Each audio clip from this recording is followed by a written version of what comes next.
the beginning of day one. Merfolk may be a solution to the Eldrazi metagame. We're going to see just how it plays out. Yep, not playing the Michael Majors list. He's got the Spreading Seas, has a Master of Waves, no Reflector Mage. And we saw there was a lot of game here on the Merfolk side. So we start.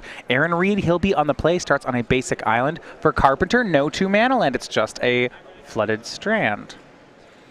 So neither player has the ideal start. No Vial for Reed, no 2-mana land for Carpenter. And he'll play Cavern Naming Merfolk. Got Silvergill Adept revealing a Curse Catcher. Aaron will draw a card. I have to think he picked up that Curse Catcher maybe this turn. Yeah, probably would have played that one on turn 1. Not many curses to catch here. Carpenter playing Path to Exile and Dismember. That's about it in the main deck. Yeah, most of the strength of Curse Catcher is just hinged on the fact that when you have it on turn 1, as you play more Lords, it scales really well. It's already in play and can attack with those new pumps. So maybe it's good enough for 5 damage over the course of a game. Right. Play Moth Dust Changeling. That would work too.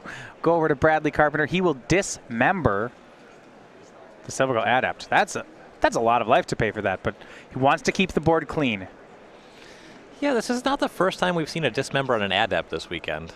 I have Ugin the play for Carpenter. He makes a Endless One on 3.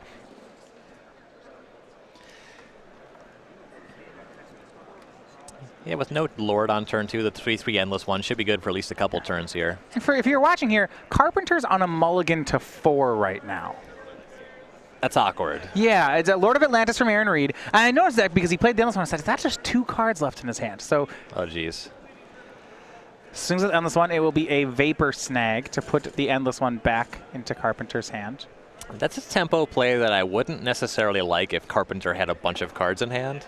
But given the fact that all he has is Endless Ones, I mean, it's just going to come back as a 4/4. Not super different than the 3/3. Now I'm interested here, does Bradley Carpenter fetch an island into the Lord of Atlantis? He does. Yeah, not going to be able to block. Didn't actually have a choice. They only have 4 fetchable lands. It's 2 Hallowed Fountains, a Plains, and an island. So if he wanted to use that Flooded Strand, Brad has to pay a big price here. Yep, you want to get the blue source for the Genre of Hope, but the downside is already on the table. So here's the 4/4 Endless One, slightly more endless than before. Life totals 13 on Brad's side and a full 20 on Aaron's. And here is the Master of Waves, creating 3 elemental tokens. Saw this card be a heavy lifter early on. Eldrazi does not have many answers. It has these 7 spells, and without that, it's going to have trouble beating through Master of Waves. Right. Reed is going to want to find another Island Walk Lord. Just because the Master of Waves was previously the only unblockable creature in play. Hallowed Fountain is land here from Brad. Just passes. He had Carpenter attacked with an Endless One like I need my 2 elemental tokens there, and Carpenter just figures this game is only going to go worse as it progresses. How about another Master of Waves? Carpenter does not want to play on. Game 1 over to the Folk and Aaron Reed. Yeah, this is what people call the deck, the Folk. It's just the Folk. It's short for Merfolk. Right. It's just Folk. It's a name that just makes you feel really comfortable. What are you playing? I'm playing the Folk. Let's look at some sideboard options. Aaron Reed, Vapor Snag actually looked very good that game. He has 2 more copies in his sideboard. 4 Hurkyl's Recalls, 2 Relic of Progenitus, 2 Gutshot, 2 Negate, and 3 Tidebinder Mage. Vapor Snag seems good. Do we like anything else? Gutshot, there's an argument for it to deal with Eldrazi Mimic to stop yourself from just getting run over. We do know that these blue-white Eldrazi decks, they have those worships on the sideboard, so there's an argument for Negate. It's not very good, but you might just need it. Right, so you think a mono blue deck should be well insulated against an enchantment, right? They can counter it, they can bounce permanents. Well, Merfolk's an aggro deck, and that's not always the case. So then the question is, we go to Brad Carpenter's side, does he board in worships here? Yeah, so his gut shots are a lot worse than Aaron's. They can never kill a Lord, so they're really not serving a purpose that is especially meaningful in the matchup. Well, he did dismember a Silvergill Adept. I guess you can Gutshot it. You would rather Gutshot it, you're absolutely right, though that's just not what we want to be doing with our removal spells. Keeping the Dismember in also just makes sense because it can actually tag Master of Waves. Gutshot. Yeah, I know, it wants to kill Master of Waves so badly. Right. That's a very awkward matchup. Right, it's still a red card, even though Brad makes no intention of paying red mana for it. Yeah, so just kind of looking at the main deck, a big question for the Worship is there anything that Brad wants to board out? Path to Exile and Dismember both seem great here. All of the creatures are just, they're the engine for your deck. He's clearly looking at cards. I assume that the Worships are coming in. I would think so. They seem pretty good. Yeah.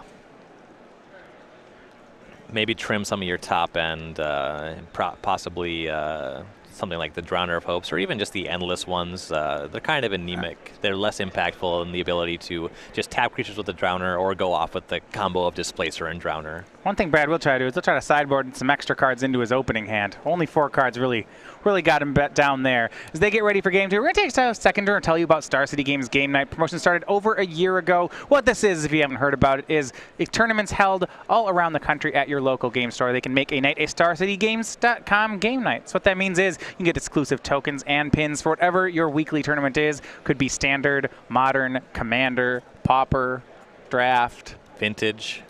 I don't know. Oh, that'd be interesting, Vintage. But you have to own power. Computer-generated Momir Basic. I think you could do that. That'd be interesting. Anyway, for February, our promo was Magus of the Moo. That's the pin you see on our coats here. Next month, you can get ready to get a copy of Grim Llamamancer. It's a good pun. Like that one. He's a 3/1 elemental, which, all right. I'm okay with that. And next month, this is the greatest one. If you sign up now, you get in time for the Slobberin' Mile Driver. This is everyone's favorite puppy or goblin.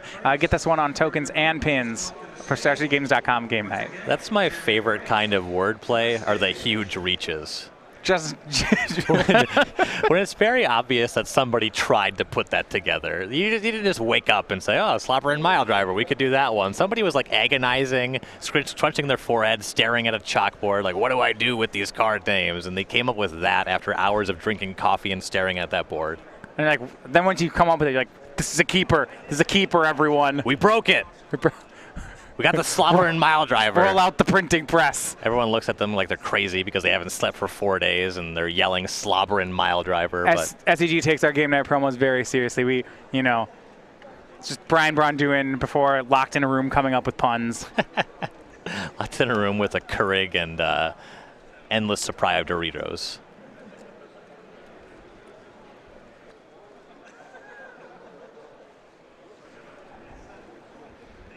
All right, going back to game 2. Brad Carpenter on the play. Can he get a better keep? We have seen before the fast, aggressive draws from yesterday from Eldrazi were good enough to win by and large. The double, like a Mimic, even one Mimic into a turn 3 Thought Knot was pretty hard for Merfolk to race. Now, when he didn't have the fast draws, they got overpowered. Absolutely, and it's a bit awkward timing to say this right after we saw Carpenter mulligan to 4 and not play much of a game, but the Eldrazi deck is generally pretty forgiving on mulligans. If you have a hand that's not running your opponent over, you can afford to at least go to 6, looking for those double lands, the soul lands, as it were. Brad Carpenter will be on the mulligan. This can be such a difficult spot, especially when you lose game 1 to what is perceived as a mulligan. It can, as much as you know it shouldn't, it can really affect your decisions going forward. Yeah. Hopefully for Brad, it won't. Yeah, this is not his first time playing for top 8 on the SCG tour, so I assume he's a pretty level-headed player. See him keep on 6 here, scry card to the bottom. Reed, of course, has kept his 7 once again, so... One thing about the folk deck, it is consistent. Haven't seen a Vial from Reed yet, though. That's usually all of the best draws, but game 1 he drew Curse Catcher on turn 2. Hallett Fountain for Carpenter into a turn 2, looks like, Spellskite. And once again, Carpenter has played an island for Aaron. Spellskite here, what are your thoughts? I can't imagine it's high on his list. Maybe he keeps it in because there's only so much he can do. Right, it can catch Vapor Snag and Dismember. That can be a big deal. Right now, with just Cavern, Hallowed Fountain, he can't cast any of his big Eldrazi yet. So that will be live when we start casting Thought-Knot Seers and Reality Smashers. Silvergill Adept drew a card there, turn 2. Has another Curse Catcher in hand. Yes. See, Eldrazi displays there for Brad Carpenter, but this is the scary game, and we saw day 1. These are the games that Merfolk were winning. When Aaron got to enter, or the Merfolk player got to enter turn 3 at 20 life, you didn't see the Eldrazi deck come back very often. This also is not what Brad wants to be doing in any match. We have not seen him play a Temple or an Ayavugan, so he just has 3 lands that tap for 1 mana at this stage in the game. 2-drop here from Aaron. He will dismember the Spellskite. Now below 20, he'll go down to 16.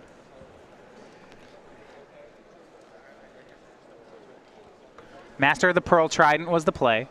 His creatures pump up to a 3-2 and a 2-2. Actually, he actually dismembered the Eldrazi Displacer, which Brad allowed. I was starting to wonder if Brad might have been sitting on an Eldrazi land, just because if he couldn't use the mana, it could be susceptible to a Spreading Seas, but it looks like he's still just on the 4th non-Eldrazi land.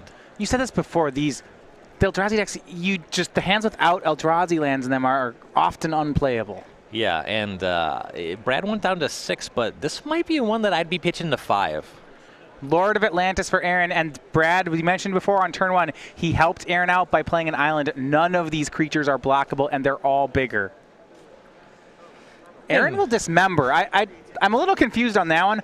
Maybe Aaron has missed the fact that Brad has played an island for him. It's possible. I was just going to say that it doesn't matter if creatures are blockable because Aaron's just going to kill all the Carpenter's stuff anyway. All right, here's a dismember on Master of the Pearl Trident. Brad goes to 16. I think he may have 2 dismembers. But he can't do the second one. There's a Curse Catcher on the board. Right, you'd be paying 4 life to kill the Curse Catcher. Curse Catcher, the secret Spellskite.